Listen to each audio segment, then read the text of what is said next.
সিলেটকে একটা বাসযোগ্য সভ্য ভদ্র শহর জেলা বিভাগ হিসাবে সারা বাংলাদেশের কাছে দৃষ্টান্ত হিসেবে প্রতিষ্ঠিত করব। সিলেট ১ নির্বাচনী আসনে ভোটার সংখ্যা প্রায় ৭ লাখ। তো এখানে তফসিল ঘোষণার পরে আনুষ্ঠানিকভাবে প্রচারণা একটা প্রায় বিলাসিতার নামান্তর, কারণ সময় খুব কম থাকে।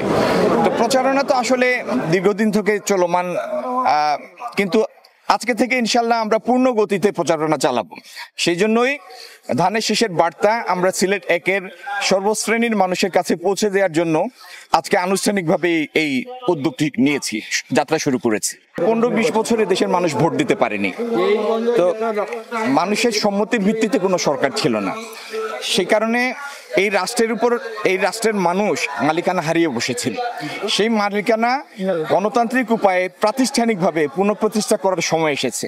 এই জন্য মানুষ চাতক পাখির মতো অপেক্ষা করছে যে কবে ভোটের দিনটি আসবে এবং মানুষ তার সম্মতির ভিত্তিতে তার পছন্দের সরকার প্রতিষ্ঠা করবে। লিফলেটে ধানের শীষ নিয়ে প্রার্থী মানুষের কাছে ভোট চাচ্ছে, এটার পরে যদি আপনার মানে বুঝতে অসুবিধা হয় তাহলে আমি অনুরোধ করবো আরেকটু আপনি সময় নিয়ে বোঝার চেষ্টা করেন।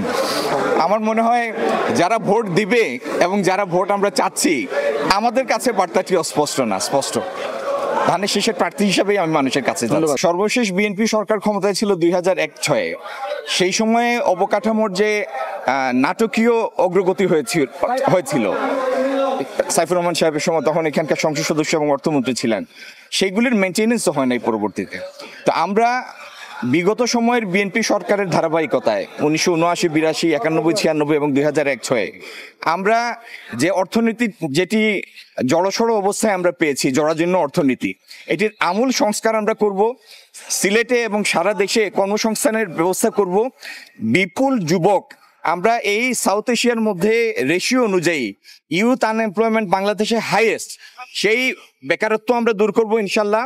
অবকাঠামোগত উন্নয়ন ঘটাবো, অনলাইন গ্যামলিং দূর করব, মাদকের আড্ডা সিলেট থেকে দূর করব, এবং এই যে আনএমপ্লয়মেন্টের ইস্যু, দারিদ্র্যের সীমার নিচে প্রায় ৭-৮ কোটি মানুষ, এই অসহনীয় অবস্থা থেকে বাংলাদেশকে বের করে আনার জন্য মানুষের পছন্দের সরকারের কোনো বিকল্প নাই।